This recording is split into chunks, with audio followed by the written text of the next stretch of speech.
A'udzubillahi minasyaitonirrajim. Bismillahirrahmanirrahim. Alhamdulillahirabbil alamin wassalatu wassalamu ala asyrafil anbiya'i wal mursalin wa ala alihi wa sahbihi ajma'in. Subhanaka la ilma lana illa ma 'allamtana innaka antal alimul hakim. Rabbi shrah li sadri wa yassir li amri wahlul 'uqdatam min lisani yafqahu qawli.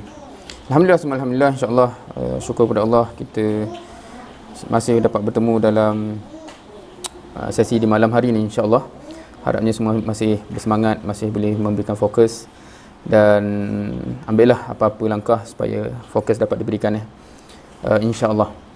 Okey, untuk malam ni kita lanjutkan kepada sesi untuk khulasah lah, hopefully insya-Allah apa yang anda sampaikan pada hari ini, insya-Allah. Dan anda bagi namalah kat sini, aku, Usrah dan IPT. Okey. Setelah apa yang kita bincangkan ni, end up sebenarnya kita nak menjurus kepada apa sebenarnya. Okey, satunya anda bagi link ni di chat. Ini adalah Google Document, just untuk nak kata apa, sekiranya antum ada sebarang persoalan pasal Usrah ataupun sebarang pandangan dan sebagainya nak diutarakan, boleh guna Google Form ini untuk mengutarakan perkara tersebut. Dan hopefully insyaAllah towards the end, kalau ada masa kita boleh address apa-apa yang ditimbulkan. Kalau tak sempat pun insyaAllah kita akan cuba address perkara tersebut dalam format yang berbeza, insyaAllah. Okay. Now, satu yang anda rasa interesting tadi, antara respon-respon, sebab tadi pun dalam aspek mengejar masa kita tadi, tak sempat nak tengok semua respon yang antum bagi masa kita tengah tengok skrin tu. So ada soalan, ada dalam salah satu nak kata apa, soalan kat sini, nak tak Usrah di IPT dan lepas grad. So macam-macam jawapan yang quite interesting.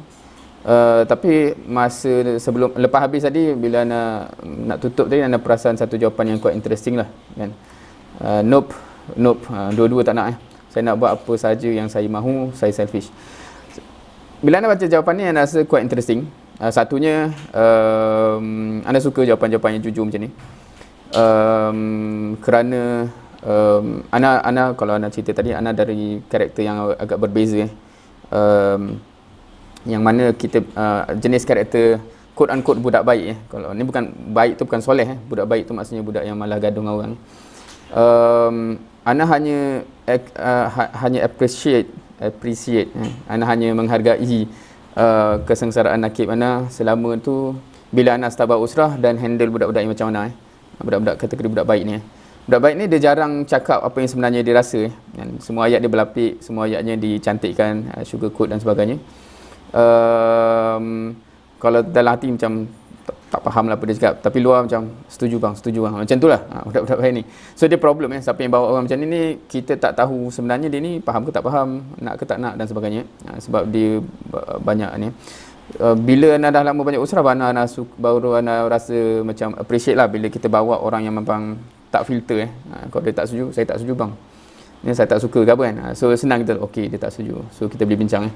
Yang ni macam itu bulan lepas kata faham dah, ni tiba-tiba tak faham balik kan. So sebab kita tak dapat baca. Now, itu satu. Keduanya, apa yang disebut sebab anda terrelate lah dengan bila cakap tak nak ni. Sebab macam anda dah sebut tadi masa sesi secara Usrah, tak silap anda, background anda sendiri pun memang dah tak nak dah Usrah lepas lepas sekolah. Zaman anda belum ada LKD dan tapi anda rasa kalaulah masa tu zaman tu ada LKD, anda rasa anda akan disuruh pergi sebab anda dalam kategori budak-budak baik, dan biasanya cikgu nampak budak-budak ni, ni okey budak ni kan, sebab dia tunjuk baik je kan.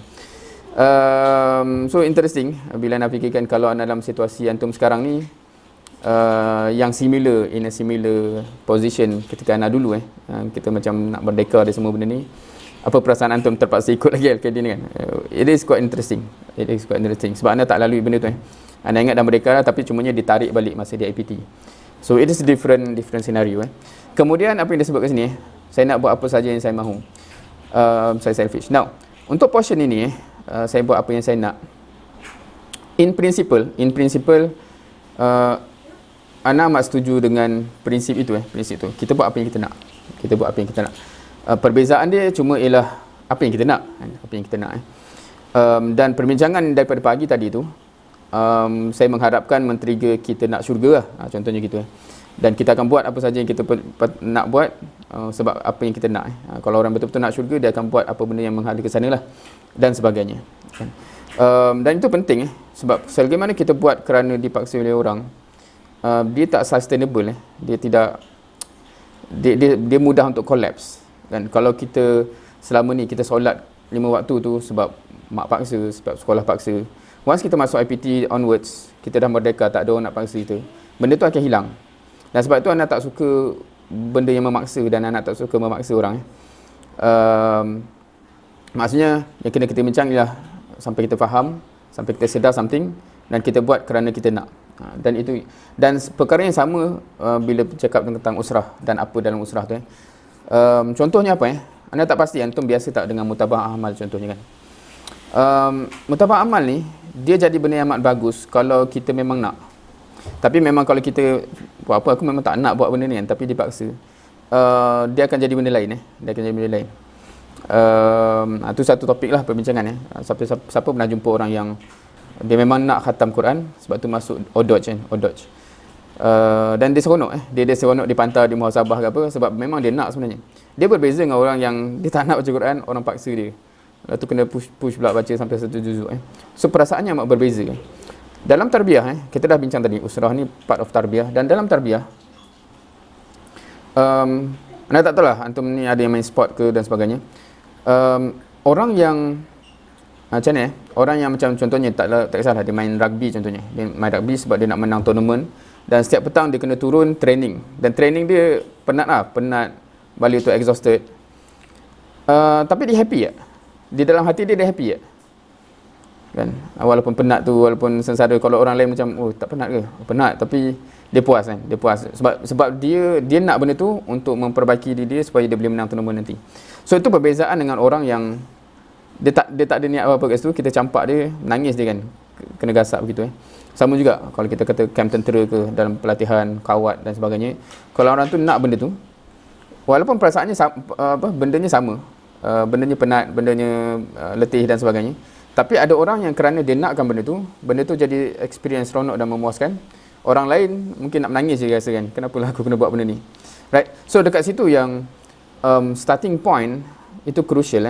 Sebab itu kalau dalam Islam sendiri, akidah tu ditanam awal-awal, supaya lepas-lepas tu apa saja yang Allah turunkan, memang kita nak syurga kan, kita nak redha Allah. So kita seronok buat benda tu, walaupun penat, walaupun struggle, walaupun berat. Dia akan berbeza dengan orang yang aku tak nak kan. So kalau dipaksa juga, dia akan timbul lah macam jadi orang munafik lah. Depan-depan dia berpura-pura, tapi sebenarnya dia tak suka. So harapnya kita membincangkan, dan satunya kalau kita ni rakan-rakan yang nak membantu kawan-kawan kita, ataupun kita nakib dan sebagainya, make sure kita tidak memaksa, tetapi kita lebih kepada memberi kefahaman, memberi kesedaran, men-trigger perasaan-perasaan yang tertentu. Itu yang kita nak kena fikirkan. Dan kedua, dia cakap saya selfish. Itu pun interesting. Anda teringat lagi masa pernah dapat daurah dengan masa Dr. Mazli, masa sebelum dia masuk politik lah. Kenal tak Dr. Mazli ni? So dulu dia pernah kupas lah pasal ayat apa yang tamak. Adakah kita dianjurkan untuk ada perasaan tamak? Dan basically pendek ceritanya ialah kita memang dilatih dan dianjurkan untuk tamak dalam aspek yang sepatutnya kita tamak. Macam kalau kita tamak ganjaran syurga, tamak pahala. Dia tak ada isar dalam pahala, betul tak? Ada ke? Isar, faham kan isar? Isar tu apa? Melebihkan orang lain, mengutamakan orang lain. Ada ke macam? Tak apa, kau lah masuk syurga, aku tak apa kan? Ada tak macam tu? Kita tak diajar begitu kan? Aku tak masuk pun tak apa. Nauzubillah. Memang tak, kalau ada peluang nak masuk syurga, kita yang nak masuk syurga kan. Dalam aspek itu dia tak ada, dia sepatutnya tamak, dia bukan isar. Dalam aspek-aspek yang kalau kita kata rezeki dunia apa semua, itu isar lah kan. Tetapi dalam konteks mengejar pahala, mengejar syurga dan sebagainya, sepatutnya kita amat-amat tamak. Dan itu yang menyebabkan para sahabat tu dia berlumba kan. Dia berlumba dalam konteks bila dia tengok orang miskin, sahabat yang miskin tengok orang kaya boleh infak, dia tak puas hati lah kan? Macam ni dia boleh infak, kita tak aci macam ni kan. Jumpa Nabi SAW, macam ni kan, dia orang ada harta dia boleh infak, kita tak boleh. So Itu yang dia ajar. Maksudnya, so selfish tu in itself tak ada masalah. Masalahnya kalau kita selfish yang negatif, itu masalah lah. Selfish dunia ke dan sebagainya. So wallahualam, anda just tertarik dengan benda ni. Dan anda terfikirlah dalam konteks itu, satu neraca yang sebenarnya kita kena latih diri kita ialah contohnya ayat ini. A'udzubillahi minasyaitonirrajim. Wabtaghi fima ataqallahu ad-daral akhirah wa la tansa nasibaka minad dunya. Ini surah Al-Qasas ayat berapa? Ayat 77 tak silap. Familiar dengan ayat ni tak? Dan kalau anda cakap macam ni, berdasarkan ayat ini menunjukkan bahawa kita kena seimbangkan antara dunia dan akhirat. Siapa setuju, siapa tak setuju?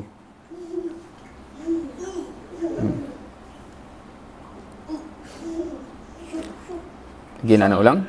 Kalau anda buat statement, berdasarkan ayat ni, ia menunjukkan bahawa kita kena menyeimbangkan antara dunia dan akhirat. Siapa setuju, siapa tak setuju?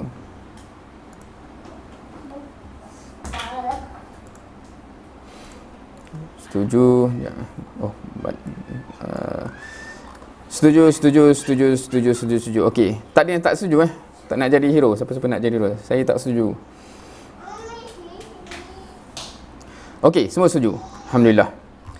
Now, kalau anda sendiri kata anda tak setuju dengan statement tu, anda akan rasa apa?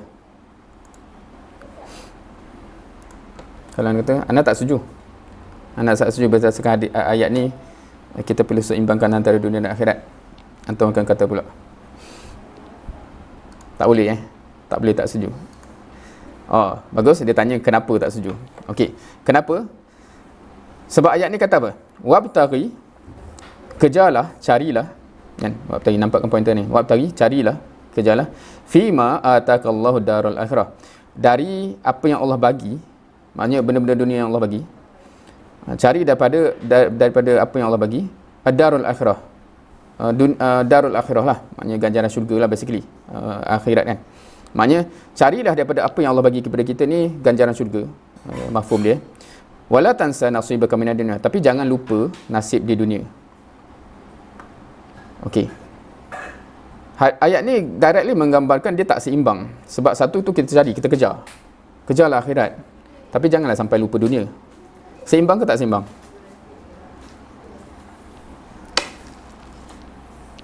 Sama tak approach tu? Ni kejar-kejar, cari, kejar. Tapi jangan sampai lupa langsung yang tu. Faham tak? Jangan lupa ni, dia jangan sampai terlupa lah. Dia bukan suruh kejar. Ayat ni tak suruh kejar, tak suruh cari pun. Tapi jangan sampai lupa. Maksudnya, ayat yang pertama tu kata apa? Kalau Allah bagi rezeki kan? Allah bagi rezeki. Katalah orang bagi rezeki. Dari dengan rezeki tu cari akhirat.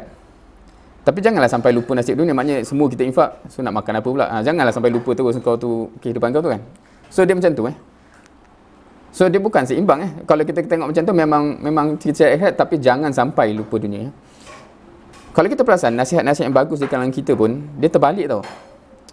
Jangan lupa solat. Perasan tak nasihat tu bagus lah, sebab dia concern dekat pasal solat. Tetapi berdasarkan ayat ni dah terbalik tau. Jangan lupa solat. Maksudnya apa? Kalau tak pesan tu dia lupa kot. Padahal kalau based on ayat ni, sepatutnya kita jadi orang yang macam kena dipesan janganlah sampai lupa. Baguslah kau dakwah semua kan, tapi janganlah sampai lupa dunia terus. Ayat ni gitu kan. So sebab tu anda perasan anda ingat lagi seorang ustaz tu, dia kata ajaran menyeimbangkan dunia akhirat ni ajaran sesat, sebab Al-Quran kata benda yang sebaliknya. Tapi sebab kita dah terbiasa sebut benda tu satu. Keduanya kadang-kadang anda faham juga setengah orang dia sebut seimbang tu bukanlah actually seimbang. Tapi kata-kata tu agak deceiving lah. Padahal kalau kita tengok bagaimana Nabi SAW ajar kepada sahabat dia sampai ke level kena nampak dunia ni macam kena sampai macam ni, kena sampai pelik bila tengok orang kerja dunia macam tu. Contoh apa siapa pernah dengar hadis yang bangkai kambing yang cacat tu? Bangkai kambing yang cacat. Hadis pasal bangkai kambing yang cacat. Siapa pernah dengar? Rasulullah SAW berjalan dekat pasar kot tak silap dan of course para sahabat ikutlah. Dan kemudian nampak ada bangkai kambing kan. Bangkai kambing. So Nabi SAW tanya Dan anak olah kepada bahasa kita lah. Ni, siapa nak beli ni? RM1. Boleh tak ni? Sahabat kata, tak nak. RM1 je ni. Tak nak ke? Tak nak. Okeylah, tak apalah, bagi free. Nak tak? Dan sahabat kata tak nak sampai sahabat sebut apa? Wallahi, demi Allah.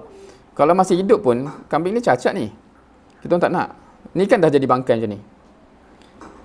Siapa yang pernah lah tu, Nabi kata apa? Siapa ingat? Apa Nabi respon lepas tu? Bila sahabat dah kata macam, kambing ni hidup pun cacat ni. Walaupun anda tak faham apa masalah cacat tu apa kan. Tapi yalah, orang Arab kita bila tengok kambing yang cacat macam tu macam tak nak lah. Hidup pun tak nak. Mati bagi free pun tak nak. Inilah bumi. Menarik tu. Adalah mafhum kat situ. Dia kata apa? Wallahi. Sebab sahabat tu nak tegaskan Nabi sampai sebut wallahi, kita memang tak nak kan? Hidup pun tak nak, mati apatah lagi dah bangkai.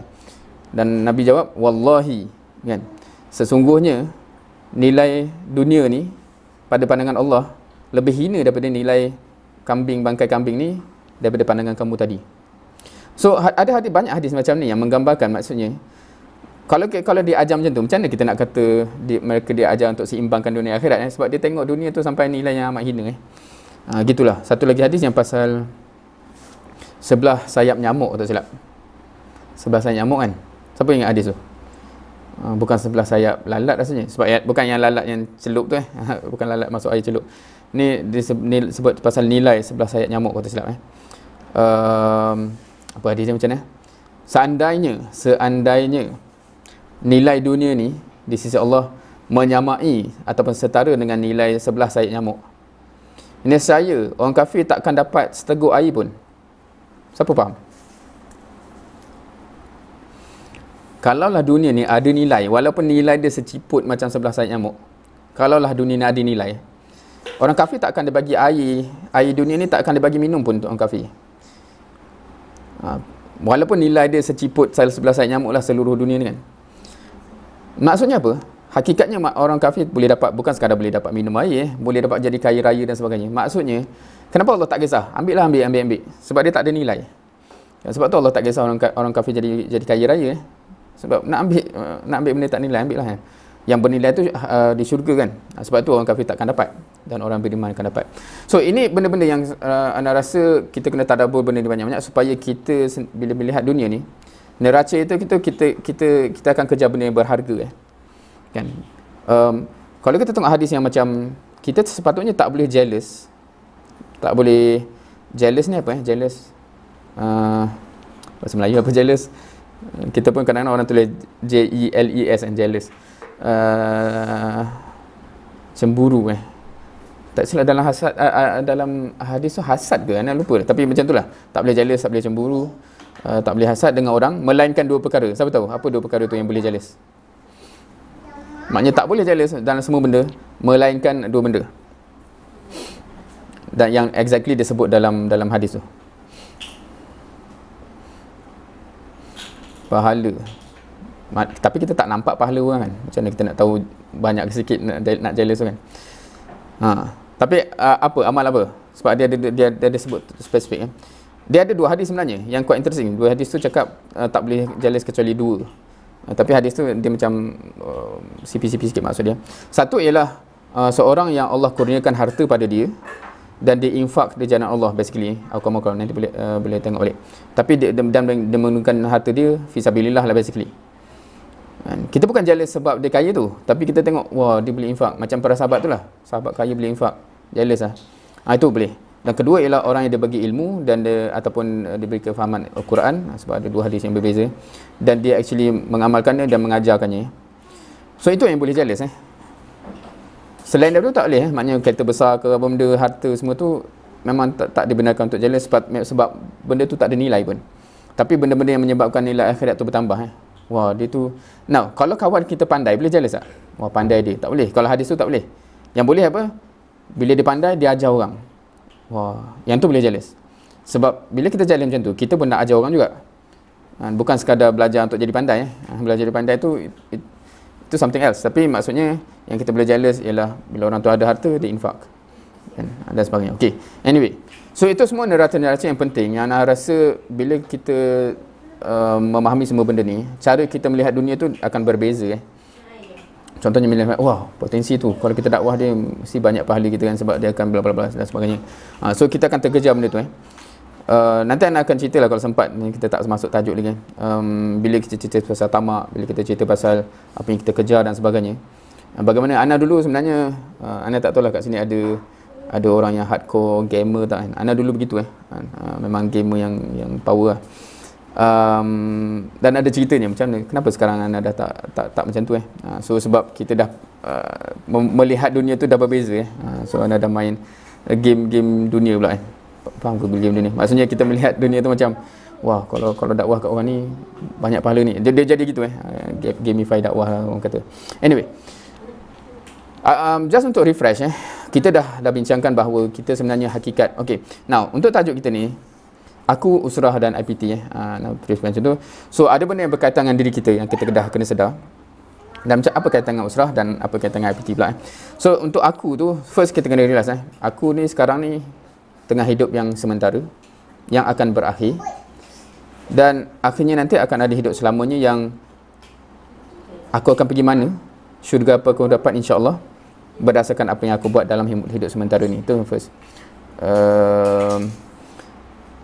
Kemudian ada tanggungjawab dan tugas yang kita akan dipersoalkan oleh Allah Subhanahu Wa Taala. Itu yang kedua. Maknanya bukan sekadar hidup sementara ni memang sementara dan akhirnya akan ada akhirat yang selama-lamanya, tetapi kita dalam keadaan yang ada tugas di bahu kita, whether we acknowledge it or deny it. Now, perbincangan macam ni apa yang kita bincang daripada pagi tadi sampai sekarang biasanya dia menimbulkan beberapa reaksi yang kita boleh perasan especially bagi benda yang macam dia menggegarkan Ana dulu menghadapi benda tu first time Ana dengar syahadatul haq dia satu gegaran yang macam susah, kita susah nak terima, macam ya betul macam ni kan. Dan Ana ingat beberapa hari tu terasa heavy yang sangat sebab bila dengar benda yang macam tak tahulah kalau untuk internalize apa yang kita bincang tadi maknanya ini atas bahu kita kan. Dia terasa macam dunia tu tiba-tiba terasa berat Ini pengalaman Ana dulu. Anak mungkin tu sebab dah biasa di sekolah pun memang minda dakwah harus mungkin berbeza dan biasanya kita akan ada pilihan sama ada kita nak ignore ataupun accept the reality Ignore tu macam abaikan je, lupakan benda ni, kita kembali kepada hidup kita sebelum ni kan happy. So ramai orang memilih begitu macam bila fikir mereka kan jadi stres kan, Allah banyak benda nak kena buat dan dia macam menghantui baik kita lupakan je hidup macam orang lain kan happy. So tetapi hakikatnya dia tak mengubah bahawa bila kita mati kita kan still ditanya kita akan still ditanya. So yang tu yang kita kena ingat so kita boleh lupakan, kita boleh buat tak perasan, buat tak tahu sekarang, na'uzubillah sebab bila dia tanya tu macam mana nak jawab, yang tu yang kita risaukan So dan walaupun kita tahu tugas tu berat dan kita rasa tugas tu berat, dia ada dua sisi kat sini. Satu, hopefully kita still rasa macam tapi tak apa, ganjaran syurga tu amat berbalik kan. Walaupun sekarang berat, walaupun sekarang heavy, walaupun mencabar, tapi nanti bila masuk syurga kita akan enjoy, kita akan puas hati kan. Dan untuk mencapai syurga tu dia menuntut amal seperti ayat yang kita dah sebut tadi kan. So dia menuntut amal, dia menuntut kita berbuat sesuatu. So apa nak kena buat? So itu persoalan besar dia. So aku kena buat apa ni? Once kita rasa macam aku nak kena buat, apa yang perlu dibuat? Now, untuk rangkuman okey. Ni yang kita dah bincang tadi. So Ana just tunjuk keseluruhannya. Okey, pula satu-satu pula. Okey, ni rangkuman Ana tak perlu nak ucap balik apa benda semua ni, tapi Ana rasa dengan gambar ni dah merangkumkan elemen-elemen penting yang kita kata ini semua tugas kita yang kita kena buat alright. So rangkuman yang pertama tadi ialah kita realize kita hidup ni sementara, kita akan mati, kita akan dihakimi, kita nak masuk syurga.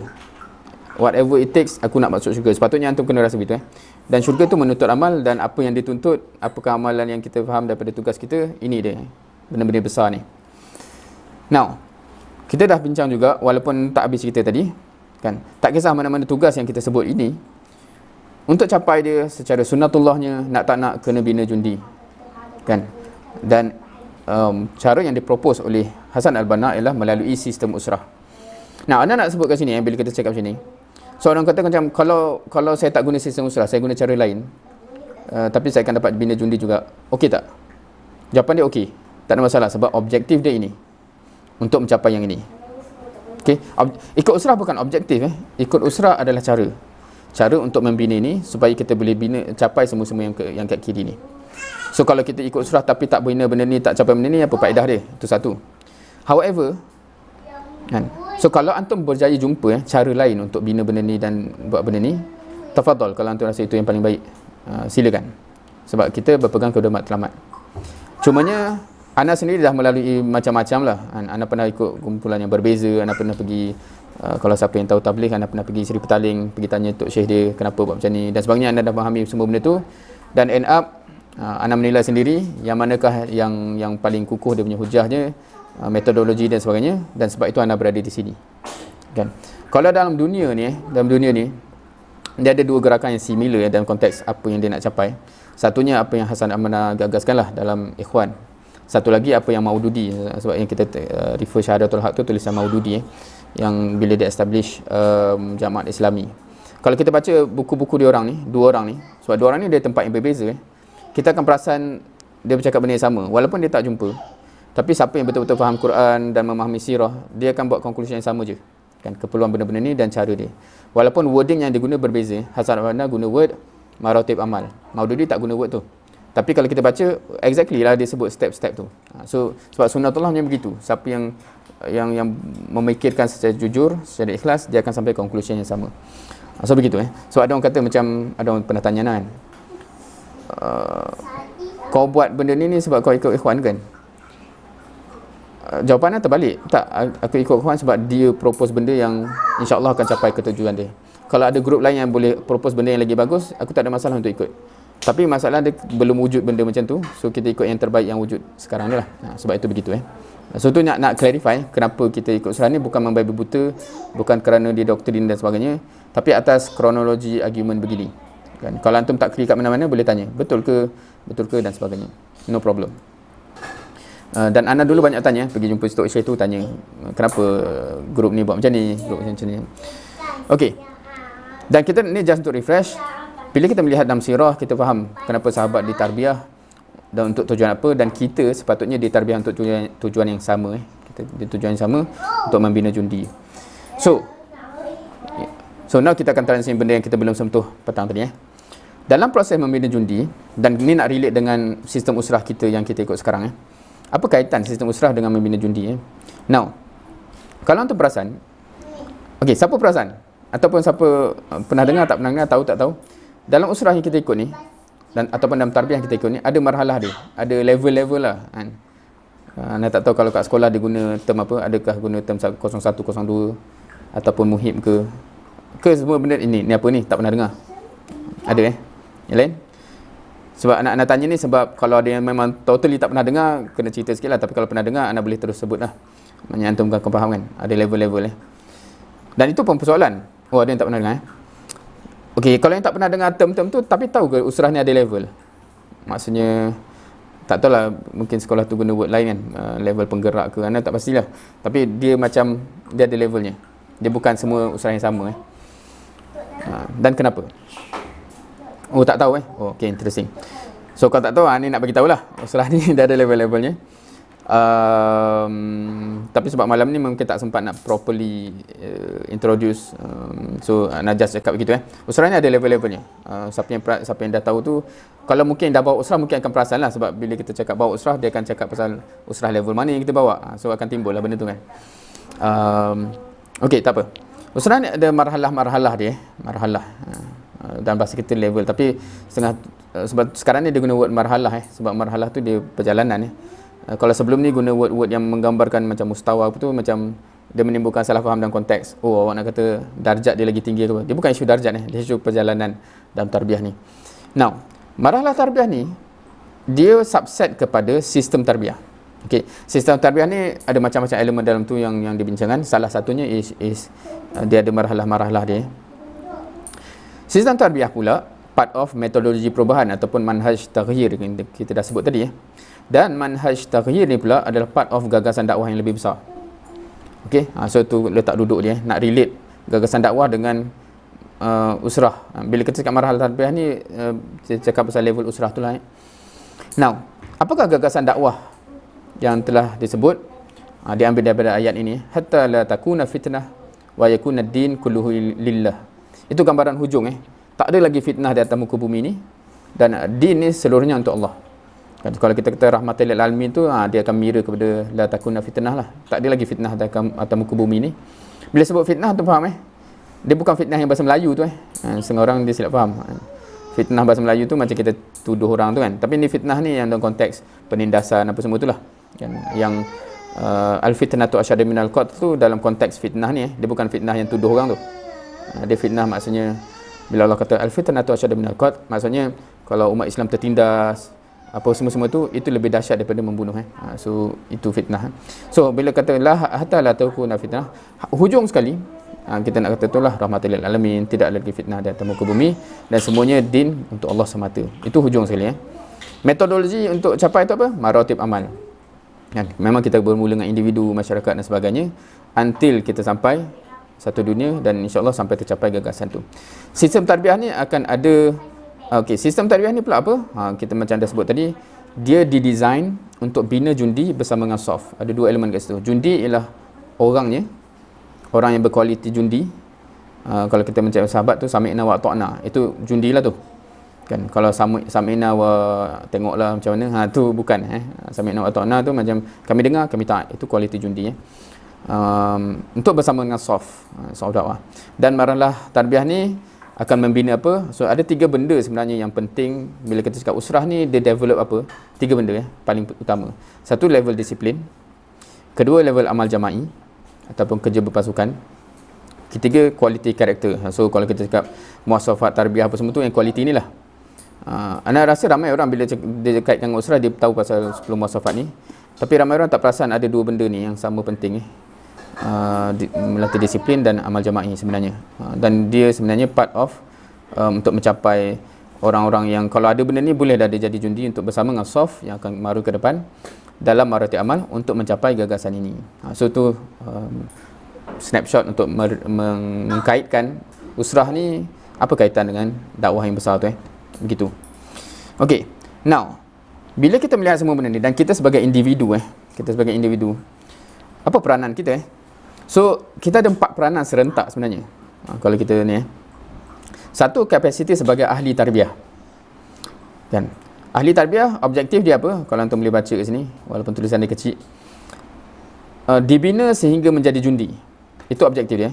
Okey, kita ikut tarbiyah, kita ahli tarbiyah. Objektif dia apa? Untuk kita dibina menjadi jundi. Proses dia kena komit semua wasilah tarbiyah, tugasan-tugasan. Tugasan fardi ni macam assignment fardi, tugasan medan ni assignment di medan, dakwah ke, bawa usrah ke dan sebagainya, disiplin dan sebagainya. Ini proses dia. Dan hasilnya at the end of the day, insya-Allah kita akan jadi jundi untuk dakwah sepanjang hayat kita. Kan, kita akan jadi tentera dakwah sepanjang hayat kita. Itu kapasiti yang pertama. Kita sebagai ahli tarbiyah. Kedua, kapasiti dalam membina jundi. Ini kalau orang yang bawa usrah. Dan sepatutnya benda ni serentak. Apa objektif dia? Untuk menambah jundi. Kan? Kenapa kita bawa usrah ni? Untuk tambah lagi jundi yang baru. So proses dia macam mana? Mula dengan, kalau pernah biasa guna word-word ni lah, kalau tak boleh tanya, tajmid ataupun dakwah fardiyah, bawa masuk sistem usrah, kita bina sampai dia jadi ni dah keluar word level-level ni lah, sampai dia meningkat dalam sistem tarbiyah sehingga dia jadi penggerak onwards. Hasilnya insya-Allah akan jadi jundi sepanjang hayat, bertambahlah jundi untuk dakwah. So yang ni kita ikut usrah dan kita nak jadi jundi, yang ni kita bawa usrah dan menjadikan jundi-jundi yang baru yang lain. Seterusnya, kapasiti dalam medan amal. Ni berbeza pula. Objektif dia ialah untuk apa? Untuk menjayakan misi-misi dakwah. Dakwah ni misinya banyak. Selain daripada membina orang, kita nak juga merubah masyarakat, realiti yang berbagai. So ini contoh-contoh kalau di IPT. Proses dia kerja di mana-mana medan amal, contohnya JK dan harmoni ke, dan program harmoni ke, Sapni Family Harmoni di IPT.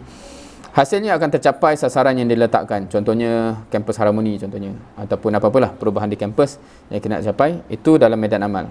Of course kalau selepas IPT akan ada medan amalnya di kawasan dan sebagainya. Dan yang keempat, kapasiti dalam membina penggerak dakwah. Ini berbeza, jundi dengan penggerak dakwah ni berbeza. Objektif ialah untuk tambah orang yang passionate untuk membantu dakwah dan kerja di medan tanpa masuk usrah. Ni beza dia. Bina jundi ni dia terpaksa lalu usrah sebab memang proses melatih disiplinnya di situ. Tapi kalau ni just untuk melatih pendakwah yang bukan jundi, dia tak perlu masuk usrah. Kita boleh ajak dia jadi JK, kita boleh ajak dia dalam program-program dan sebagainya. Dan kalau antum perasan, kalau dalam ikram pun ada orang-orang yang memang di pusat tu yang tak ikut usrah pun, tapi dia bergerak dalam medan-medan amal yang tertentu. So ini penggerak dakwah. So sebagai proses. Kalau secara perinciannya RA apa semua tu akan dibincangkan bila kita buat kerja lah. Hasilnya akan ramai penggerak-penggerak dakwah dalam macam-macam medan. So ini 4 benda serentak yang ideally speaking kita ada peranan keempat-empat ni. Walaupun biasanya kita bermula dengan satu ni dan kemudian kita tambah satu mungkin, ataupun tambah satu kat sini, ataupun tambah kat satu sini onwards, until kita mampu buat keempat-empat ni. So tapi ideally speaking at the end of the day kita ada 4 peranan ni serentak. Kita still di tarbiyah, kita akan mentarbiah orang, kita akan bekerja di medan-medan tertentu. Medan tertentu ni macam-macam lah kan. Ada medan ekonomi, ada medan siasah, ada medan masyarakat, ada medan macam-macam. Macam-macam medan yang kita nak islah. Dan membina juga penggerak-penggerak dakwah yang bukan masuk sistem usrah. Alright. Kalau ada soalan boleh tanya. Okay. Now, ni beberapa soalan yang common Ana just nak highlight ke sini sebab dia common. Mungkin ada juga yang terfikir benda ni. Ataupun siapa terfikir soalan ni? Penting sangat ke komit dengan semua wasilah? Jap, bila sebut wasilah antum faham ke maksud ni? Takut antum biasa guna word lain. Contohnya kita ada liqah usrah setiap minggu tu, kita ada daurah, kita ada mabit atau qiyam atau katibah, kita ada mukhayyam. Kan tu contoh-contoh wasilah lah yang berbeza. Penting sangat ke komit semua benda ni? Siapa yang tertanya soalan ni? Ataupun siapa yang tak tertanya dah? Dah tahu jawapan, dah terjawab dah. Dah yakin dah kena, ataupun tak yakut dan sebagainya.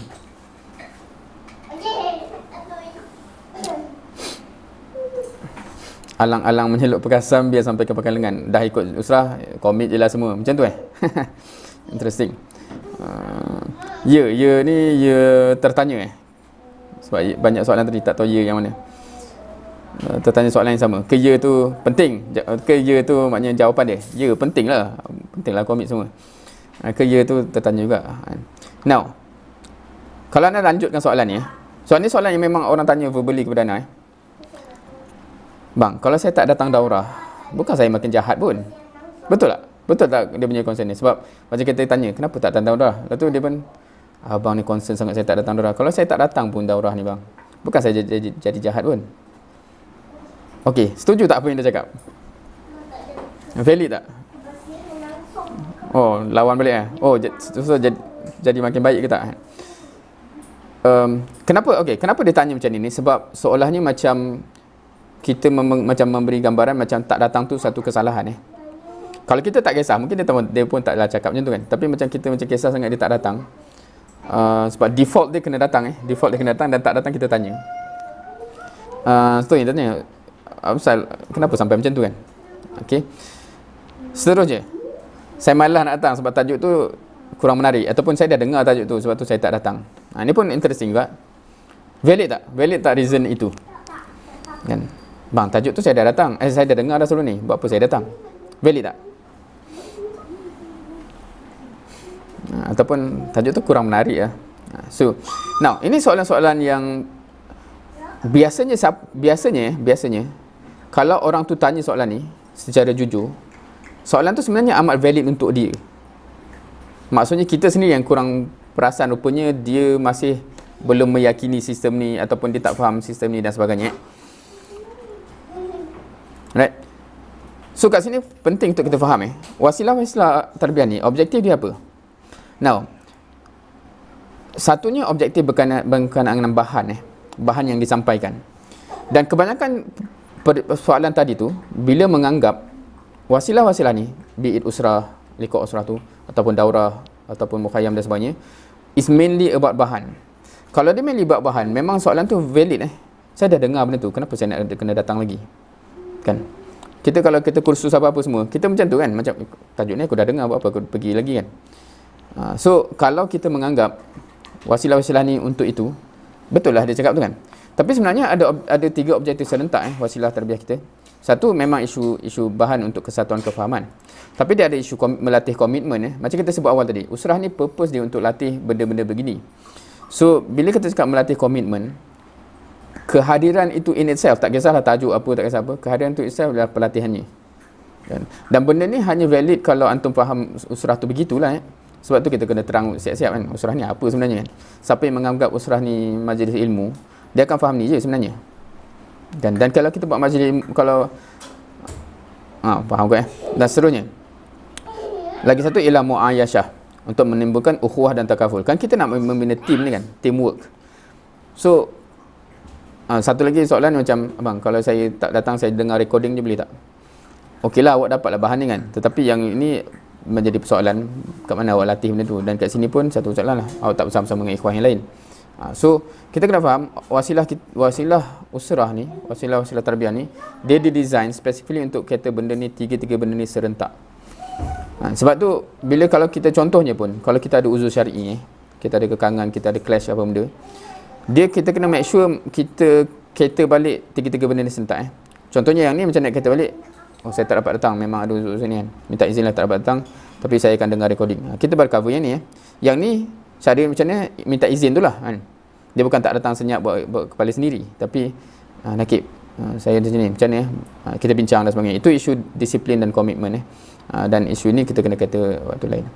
So itu, kalau kita clear benda tu baru kita akan faham.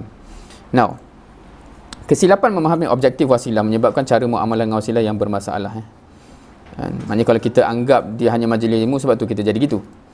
Contoh, tak datang wasilah tanpa uzur, kelewatan yang sebenarnya boleh dielakkan. Dia datang tapi lewat kan, keluar ataupun masuk, keluar masuk ataupun balik awal tak minta izin kan. Dia datang tapi tiba-tiba dia nak balik, dia balik je, hilang dia macam tu. Ini semua gambaran orang yang tak faham wasilah tarbiyah ni untuk apa kan.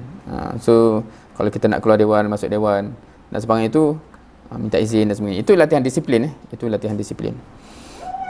So kalau orang yang sebab benda ni tak berlaku kalau kita buat kuliah masjid, kat kuliah surau dan sebagainya, mana ada benda ni kan, sebab dia memang purely majlis ilmu.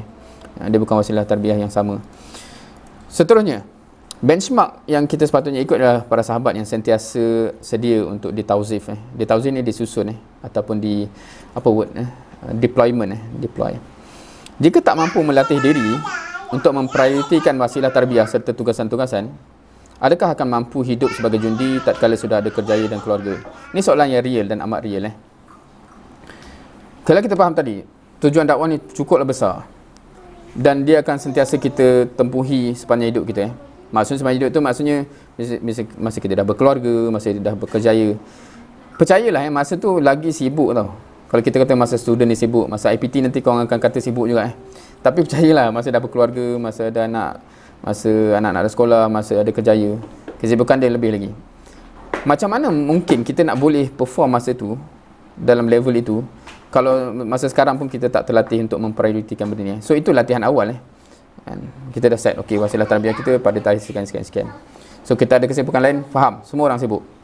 Macam mana kita maneuver, macam mana kita susun masa. That's the tarbiyah, that's the latihan. Bila kita join sistem usrah, itu yang kita dilatih. So bila kita cakap macam kalau antum tanya Ana ataupun yang lain-lain yang dah bekerja dan berkeluarga dan sebagainya, macam mana hidup boleh jadi macam ni? Sebab dia dah latih awal daripada zaman IPT lagi.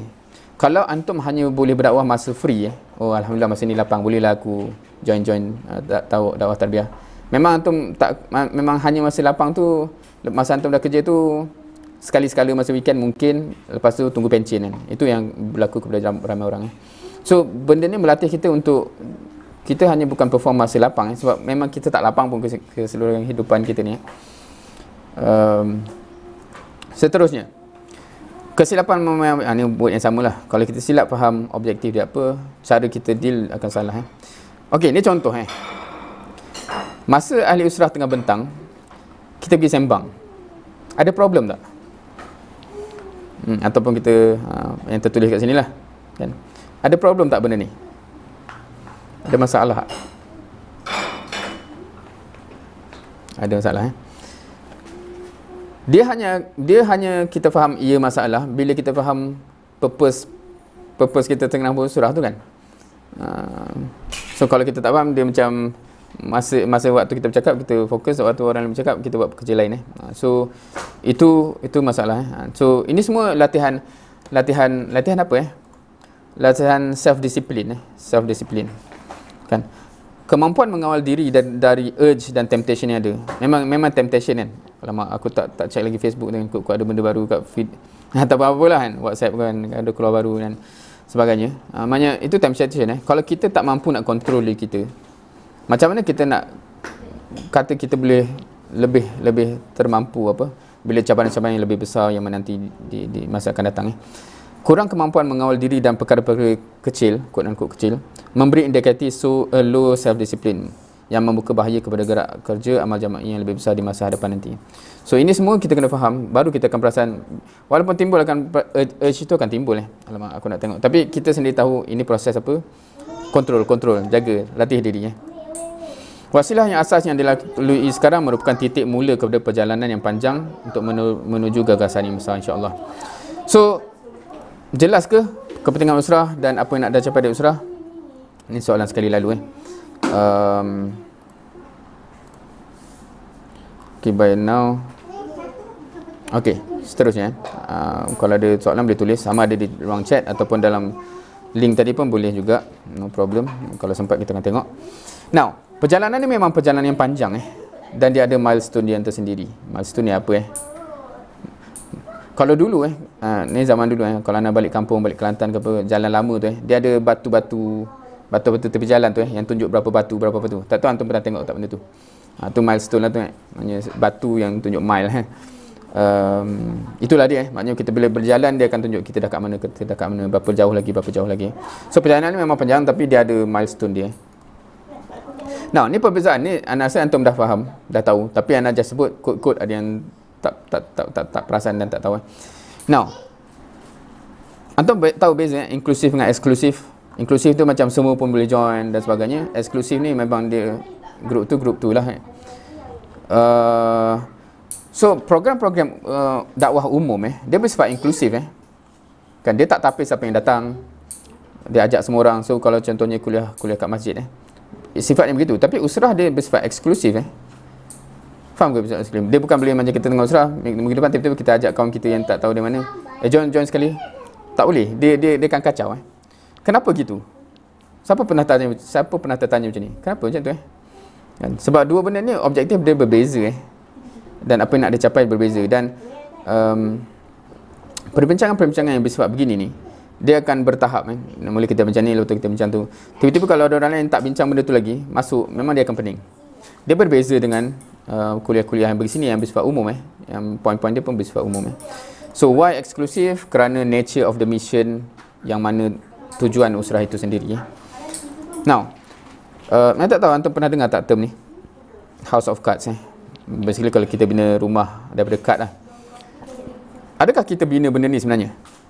Kita ramaikan orang jom, tapi sebenarnya dekat je yang kalau kita jentik je kat bawah ni semua jatuh kan. Itu menggambarkan kalau yang kita kumpulkan orang yang tak tahan uji, dia jadi gitu kan.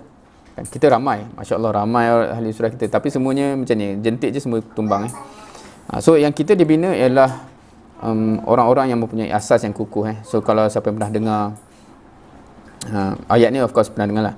Innallaha a'udzubillahi minasyaitonir rajim. Innallaha yuhibbul ladzina yuqatiluna fi sabilihi saffa ka'annahum bunyanun marsus. So dia kaitkan saf dengan bunyanun marsus So kalau kita bayangkan bunyanun marsus, binaan yang kukuh, foundation ni mesti kukuh So ada tajuk pasal qaidah sulbah So itu satu tajuk, mungkin boleh bincang lain kali kalau yang belum pernah dengar Tapi itulah maknanya kenapa usrah ni nature-nya begitu, sebab dia nak bina asas yang kukuh, orang-orang yang kuat, sebab kita nak pikul kerja yang besar Satu persoalan yang biasa akan timbul ialah bila kita dah dengar semua ni, dah faham semua ni, benda ni untuk aku ke?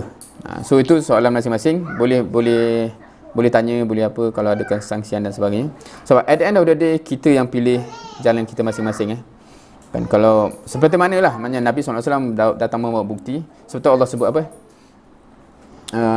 Tugas kamu tidak lain melainkan al-balagul mubin dan sebagainya. Tugas kamu hanya membawa bukti yang nyata, memberi keterangan yang nyata.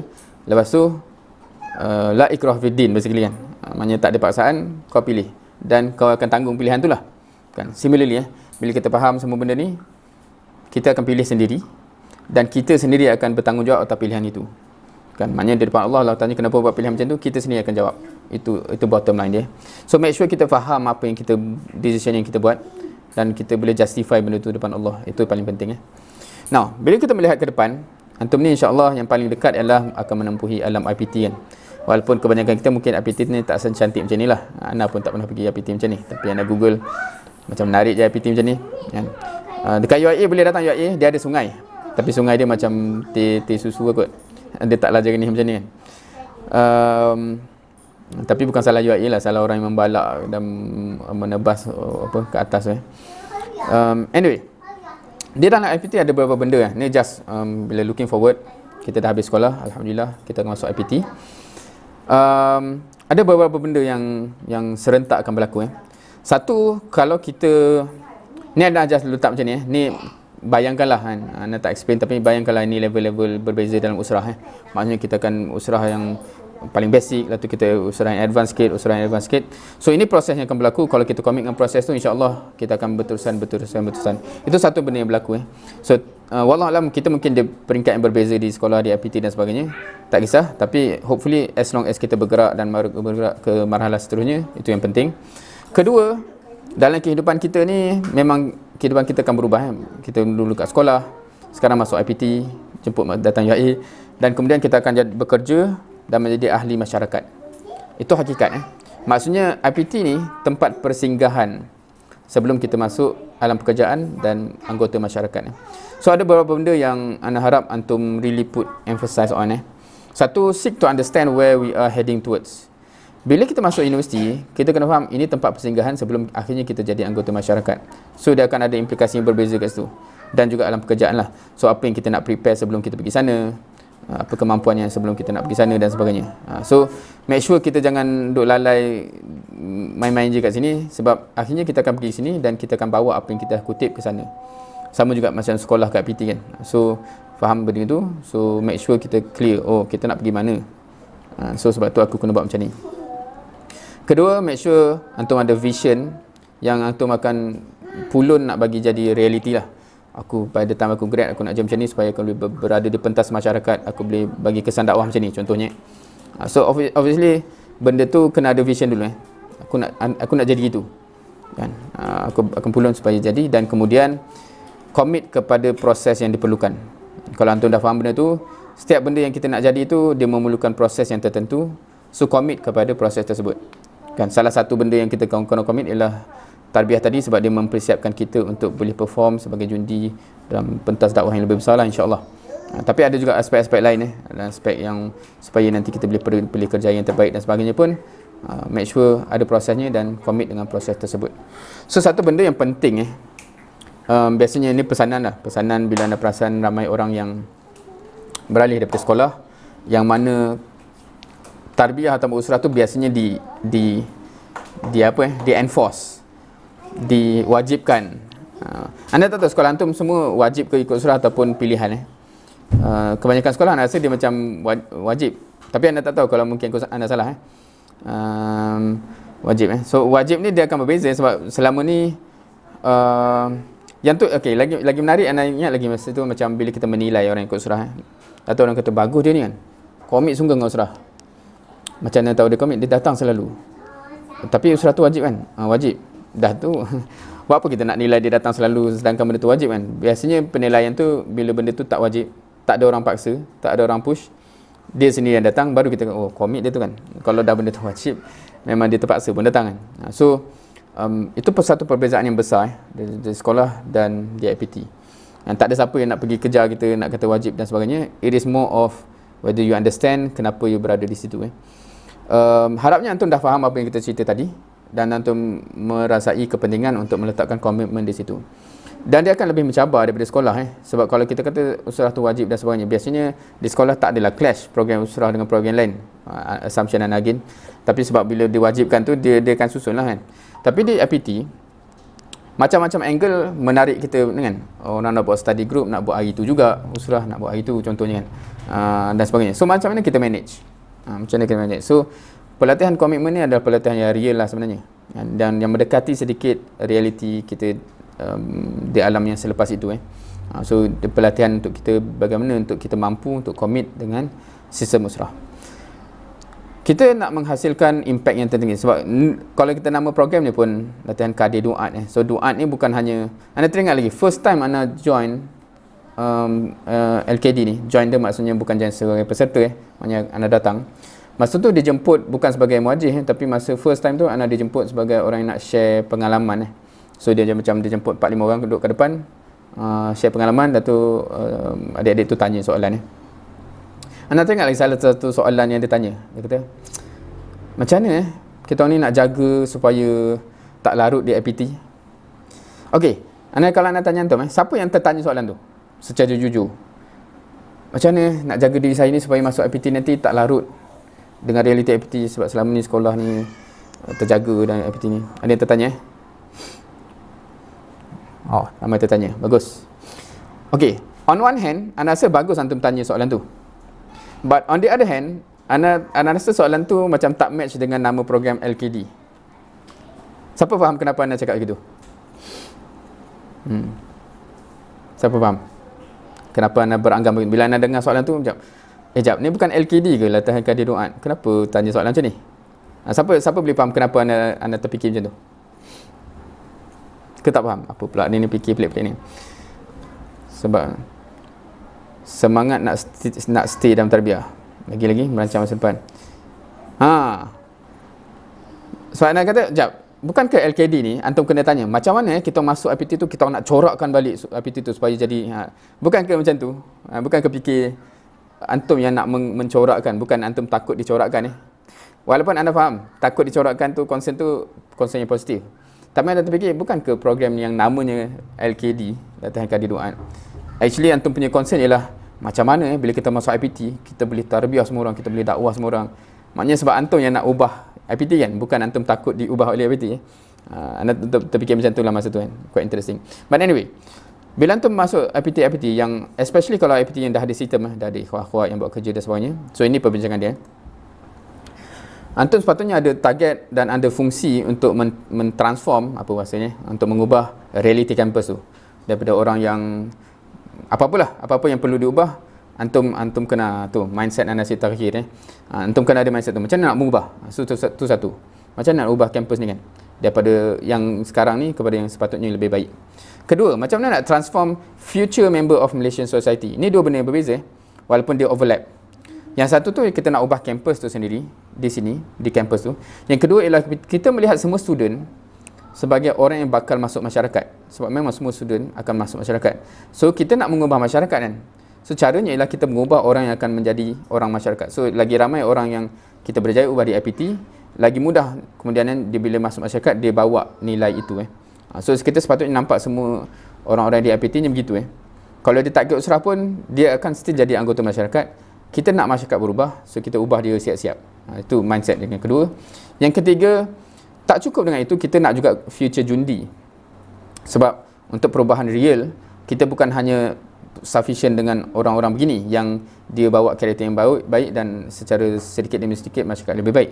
Tapi kita kena orang yang actually, sebab jundi ni dia directly, actively mengubah Semasa dia masuk masyarakat, dia actually directly berusaha untuk mengubah. Kita perlu juga begitu. Yang ni cerita kita dibina untuk jadi jundi. Kita komit dengan proses tarbiyah dan kita nak bina jundi yang baru. Kita bina orang lain dalam sistem usrah juga. Dan keempat, memprepare next generation of kadir IPT. Ini another dimension yang mana kita kena make sure sebelum kita grad, kita dah readykan adik-adik yang lain. Okey, korang boleh jaga IPT ni kan? Kita akan melangkah ke alam yang seterusnya.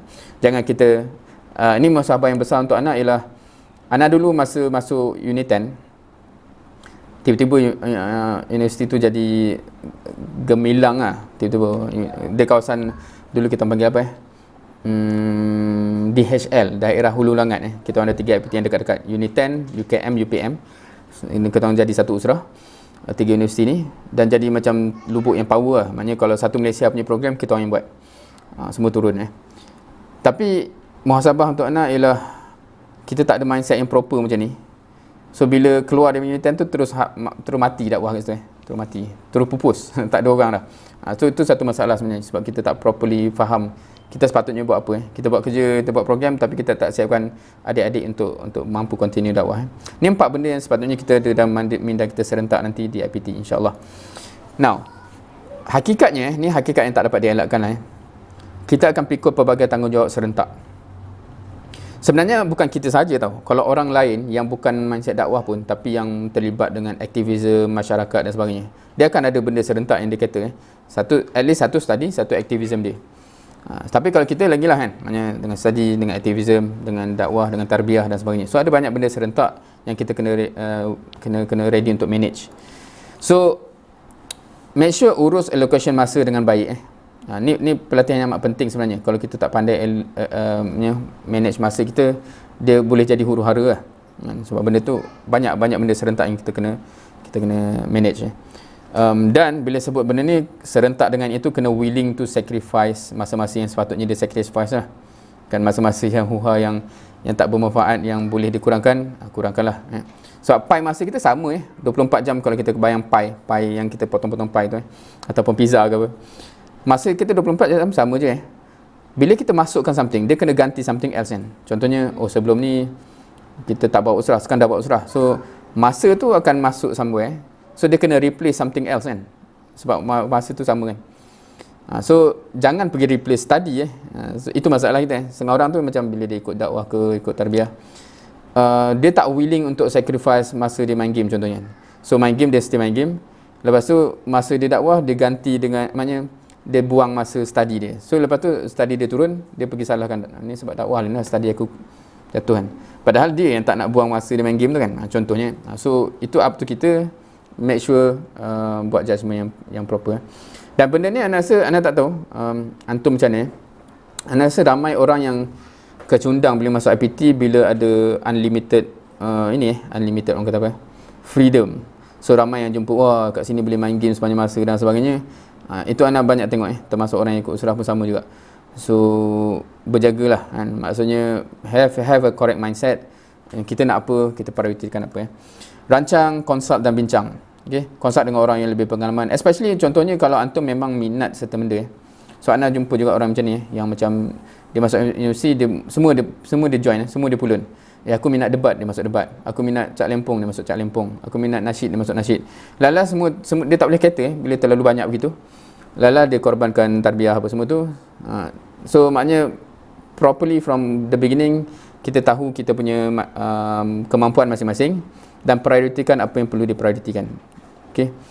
So jangan pergi kumpul benda beyond yang kita mampu. Especially benda-benda yang mungkin kita minat tapi mungkin prioritinya kurang. Kan? So bincangkan benda tu insya-Allah. Ni benda-benda yang real di IPT. Now, kutiplah experience yang akan membantu antum selepas antum keluar IPT ni. Ni kena ada mindset untuk kita masuk IPT ni memang untuk kumpul experience. So kumpullah experience kan. Antaranya apa? Membalancekan kesibukan pelbagai itu sendiri experience kan. Ada yang katanya macam ni sibuk semacam ni kan. Macam baguslah. Sebab apa Sebab orang yang mampu balancekan tarbiyah dia, dakwah dia, study dia dalam masa sibuk di IPT, dia tend to be more successful di luar sebab dia dah biasa dah jaga kesibukan tu. Bagi orang yang dia tak sibuk masa IPT, sebab tu dia boleh datang usrah. Bila keluar dia tiba-tiba sibuk dengan kerja sebenarnya, dia dah tak boleh, dia dah tak reti dia tak reti nak manage. So in a way sebenarnya, as long as dia bukan overwhelming sampai kita tak reti manage, kesibukan itu adalah satu proses yang baik untuk melatih kita ke depan sebenarnya. As long as kita manage properly lah. Jangan biar dia jadi tunggang langgang. Itu dah lain. Tapi kalau tak sibuk langsung, itu problem pada anda. Maknanya awak buat apa sebenarnya kan. Conduct, okay. Ni antara pengalaman-pengalaman yang biasanya kita akan kutip di IPT. Conduct program. Setengah tu di sekolah pun dah ada kan. Tapi ni antara lain lah. Conduct program, lead organisasi, bersyura, planning untuk dakwah kampus, interaksi dengan front dakwah lain, etc. So kutiplah semua pengalaman ni, sebab pengalaman ni pengalaman yang berharga untuk memperkayakan diri kita sebagai da'i, sebagai jundi di masa depan insya-Allah. Dan satu lagi aspek ialah tajmi', bina mutarabbi, bina piramid dakwah, piramid tarbiyah. Ini pun experience yang amat-amat mahal sebenarnya. So semua benda ni adalah experience yang kita akan kutip sepanjang kita di IPT. So have a positive mindset about all of this. dan manage properly lah, insyaAllah. Semoga dia akan menjadi benda yang mengkayakan kita once kita keluar daripada IPT. Okey, nak tengok sekejap ada respon ke tadi, tapi kita dah 9 suku masya-Allah. Okey, ada beberapa soalan kat sini. Sekejap setengah ni Ana akan kata dalam sesi yang lain kot. Ana akan buat video dan Ana akan bagi link kepada ni sebab dia tak directly fit. Adakah kita jahat kalau kita hanya pentingkan diri sendiri dan tak ambil kisah masalah hidup orang lain? In a way lah kan, in a way macam busuk hati jugalah kan. Bukan untuk judgement maksudnya itu as a muhasabah. Kita macam tu ada hak hormat sekarang, tapi apa hak hormat sekarang? Okey, sebagai tapi kita habiskan dia dulu. Dan nanti anda akan kata kalau sempat, kalau tak anda akan create specific video on topik-topik yang sebab dia go off on a tangent. Siapa familiar ayat ni? Surah ni surah yang pendek kan. Siapa yang suka baca surah ni dalam solat? Ke tak nak aku? Surah ni surah yang signifikan Ana nak highlightkan ayat last Ana nak highlightkan ayat last.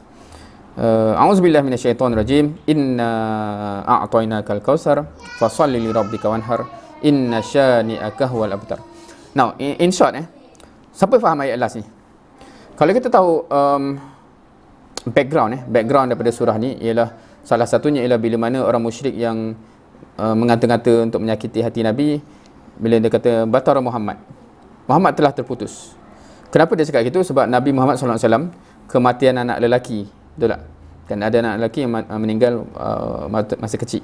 So yang tinggal, yang hidup adalah anak-anak perempuan je.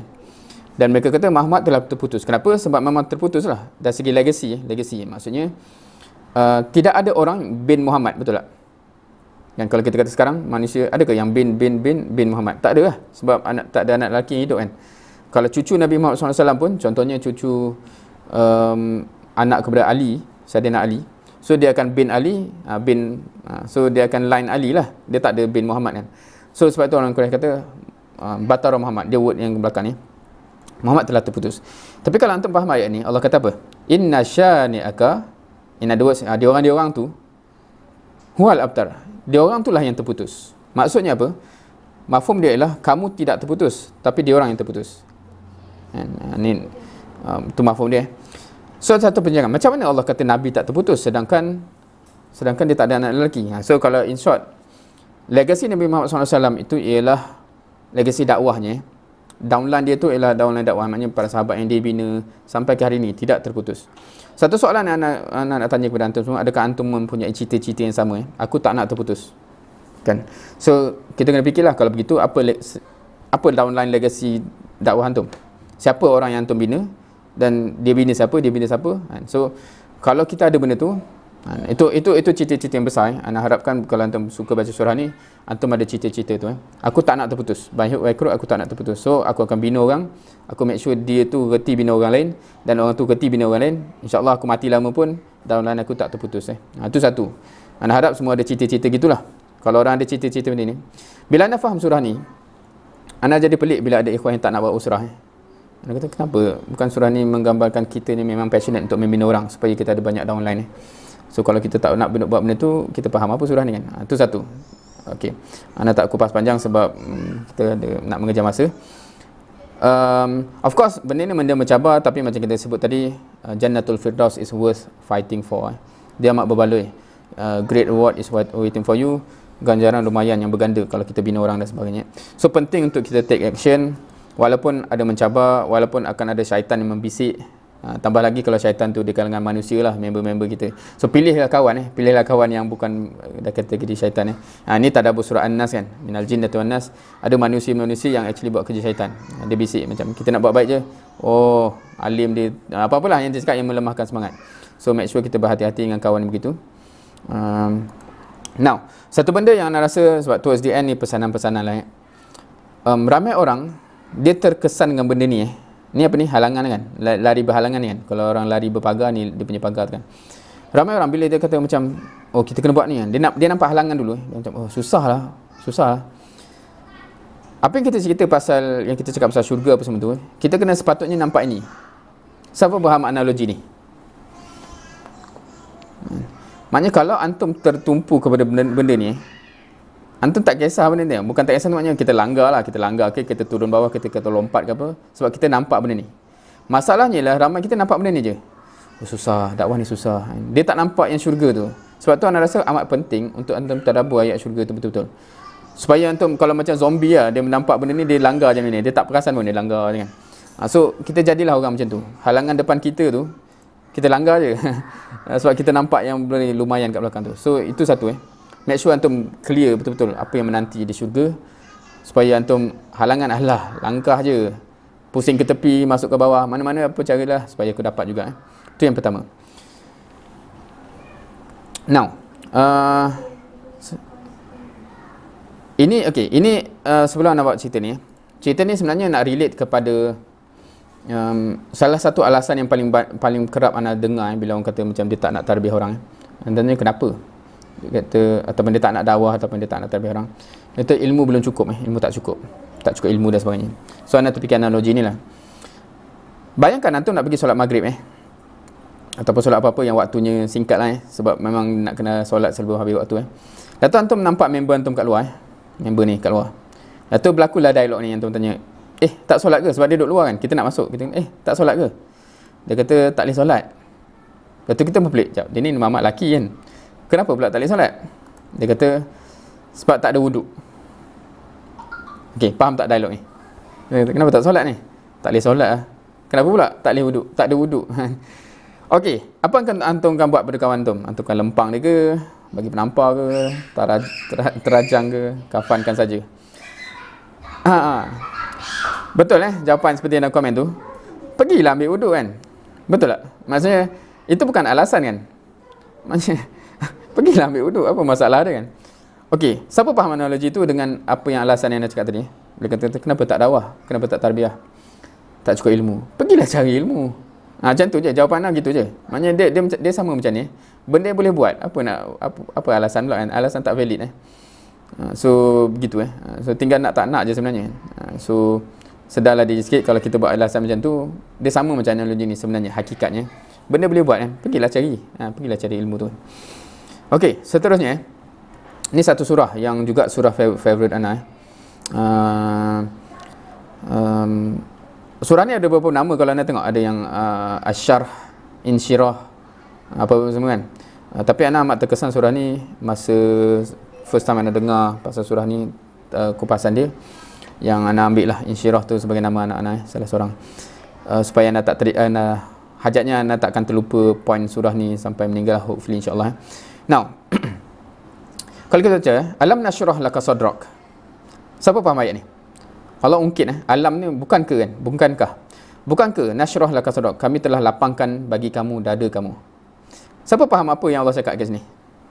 Siapa yang biasa mendoakan untuk dapat benda ni? Ada tak? Siapa perasan dia selalu doa nak dapat benda tu? Kita tahu doa apa? Word yang sama. Syarah, sadr. Ada yang biasa minta doa tu tak?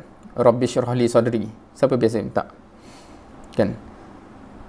Doa belajar biasa kan? Rabbi syrah li sadri kan? Exactly benda yang sama Rabbi, Tuhanku, Rabbi syrah li, dia ada syarahkan bagiku sadri, dadaku. Betul Doa tu datang dari mana? Doa tu datang dari mana? Kalau kita baca ayat dalam Quran kan, qala rabbi shrah li sadri wa yassir li amri wahlul 'uqdatam min lisani yafqahu qawli. Yes, doa Nabi Musa. Kenapa Nabi Musa baca doa tu? Kenapa Nabi Musa baca doa tu? Sebab Allah kata izhab ila fir'aun innahu tagha. Fir'aun tu melampau, pergi dakwah kat dia. Dia pun baca rabbi shrah li sadri wa yassir li amri. Anda suka tanya, kenapa kita biasa baca doa ni nak belajar Sebab kita tengok cikgu kita macam Firaun ke? Tu lawak je lah Anyway, tapi doa tu hakikatnya doa dakwah Doa dakwah. Sebab kalau kita perasan apa yang Nabi Musa minta kalau Rabbi syrah li sadri, ya Allah lapangkan dadaku. Wa yassir li amri, mudahkan urusanku. Wahlul 'uqdatam min lisani, lepaskan simpulan lidahku.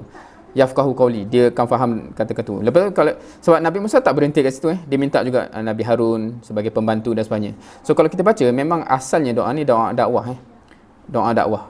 Doa nak berhadapan dengan mad'u yang bukan calang-calang. Kan? Kenapa first kali ni minta lapang dada? Sebab nak jumpa orang macam tu memang sempit dada Kan? Sempit dada. Maknanya kalau kita jumpa macam Firaun yang penjahat-penjahat yang ganas-ganas dada tu boleh jadi kecut, boleh jadi sempit. So Allah kata minta lapang. Now, kat sini kalau kita faham kalau kita faham macam tu, kat sini Allah ungkit, aku dah bagilah lapang dada kan. Sebab itu Nabi boleh survive Kalau kita bayang macam mana dia boleh berhadapan dengan Abu Lahab yang tohmah macam tu setiap hari. Bukan seminggu, bukan bertahun-tahun kan. Kalau kita memang dah jiwa kacau dah tu kan. Tapi sebab Allah dah lapangkan dada Dan kalau kita baca semua ni, anda takkan antum boleh baca sendiri terjemahan ni. Sebab anda nak highlight kepada main point dia. Ini semua Allah cerita pasal beban dakwah Ni doa pasal kenapa benda ni untuk keperluan dakwah. Ni pasal beban dakwah, Lepas tu Allah sebut fa inna ma'al usri yusra, inna ma'al usri yusra. Ini point yang nak di-highlight kat sini Biasanya ditranslate sebagai dengan kesusahan ada kemudahan. Betul tak? Biasa kita akan baca terjemahan begitu Sesungguhnya dengan kesusahan ada kemudahan. Secara bahasa Arabnya, kalau orang yang kupas bahasa Arab, dia kata terjemahan tu tak tepat. Kenapa? Siapa pernah dengar benda ni? Dia kata terjemahan tu taklah tepat sangat. Kenapa pula? Siapa pernah dengar? Tak pernah Sebab dia kata kalaulah memang nak disebut dengan kesusahan dan kemudahan, dia akan sebut usr dengan yusr. Tapi kat sini beza dia, kat sini ada alif lam, kat sini tak ada Kat sini ada alif lam, kat sini tak ada. Apa beza alif lam dengan tak ni? Dan kemudian satu lagi ialah kat sini yusri, kat sini usri dan yusran. Itu satu juga. Apa beza kat situ tapi anda nak fokus kat situ Now, bila ada alif lam dia jadi apa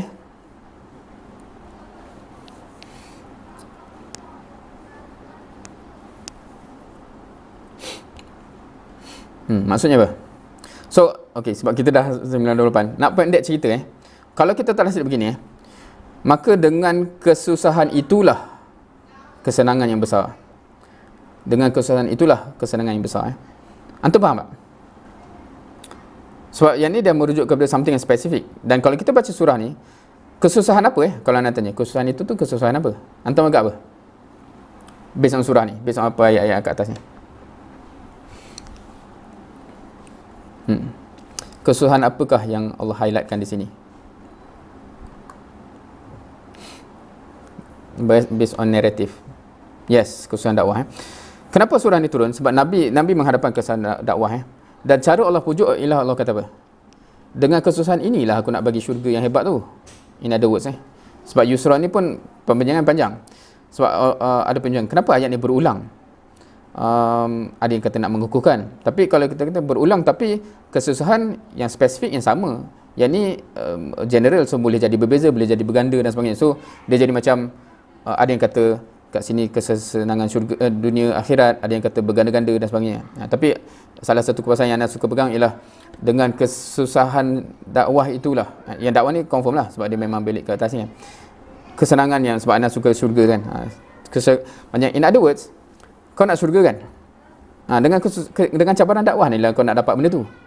So bila Nabi tengah struggle dengan dakwah, bila Allah cakap macam tu, kita jadi tenangan macam tengah struggle dakwah ni macam ni. Lepas tu Allah cakap, dengan cabaran dakwah ni lah aku nak bagi syurga kat kau. Kita okey tak? Kan? So kita kata, tak apa lah, ganjaran dia syurga kan? Tak apa, no problem kan? Tanggung je lah sekejap kan? So itu Now, bila anda dengar tafsir begitu dia jadi macam kalau antum mengidamkan ganjaran yang sama seperti mana yang dijanjikan kepada Nabi Muhammad SAW sebab ini janji kepada Nabi laka ni, kita tak dapat janji ni bila Allah kata bukankah aku dah lapangkan dada kamu. Nabi seorang je yang dapat janji tu orang lain tak dapat dan sebab tu kita kena minta. Nabi Musa pun minta Rabbi syrah li sadri wa yassir li amri. Tapi kalau Nabi Allah dah confirmkan dah. Sama juga bila kita macam ni, kita harapkan dengan kita punya kesungguhan cabaran-cabaran dakwah inilah Allah akan ganjari dengan syurga So ayat ni amat menenangkan kalau antum tengah struggle dengan dakwah dan semuanya, bacalah surah ni. Sebab Allah kata apa? Jangan risau, dengan susah dakwah itulah aku nak bagi ganjaran. So dia akan menenangkan sebagaimana Nabi SAW ditenangkan. Hopefully kita juga begitu. On other words, anda jadi risau kalau macam kita tak menghadapi cabaran-cabaran dakwah. aku kan nak syurga, kenapa aku tak buat benda ni kan.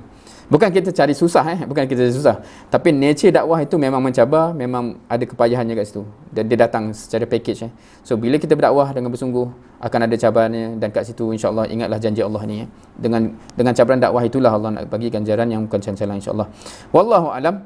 So at the end of the day, it's your life, it's your choice, dan apa yang kita decide untuk buat tu akan affect kita punya eternal happiness atau regret. Nauzubillah, kita tak nak menyesal kita nak everlasting happiness di syurga insya-Allah. At the end of the day, kita yang decide kita nak buat apa, dan kita yang akan tanggung pilihannya. InsyaAllah buatlah keputusan yang tepat insya-Allah. Selagi mana ada benda persoalan yang masih belum terjawab, boleh tanya, boleh gali dan sebagainya, supaya kita boleh buat keputusan yang paling tepat insya-Allah. So dah 9.32, tak silap sesi ni sampai 9.30. So minta maaf dah terlajak 2 minit. Untuk soalan-soalan yang dalam Google Form, kalau ada soalan lain yang nak ditambah pun boleh. Anda akan bagi jawapan dalam format yang tertentu, mungkin video, dan anda akan bagi kepada penganjur lah untuk disampaikan kepada antum balik bagi yang bertanya soalan dan nak tahu jawapan tu lah, sebab tak sempat malam ni kan. Wallahu alam. So ada soalan tambahan pun boleh je send kepada Google Form yang tadi tu insya-Allah. Wallahu alam. Jazakallahu khairan katsira. Jazakumullahu khairan katsira. Ana mohon maaf atas segala kekurangan. So ana kembalikan kepada MC insya-Allah.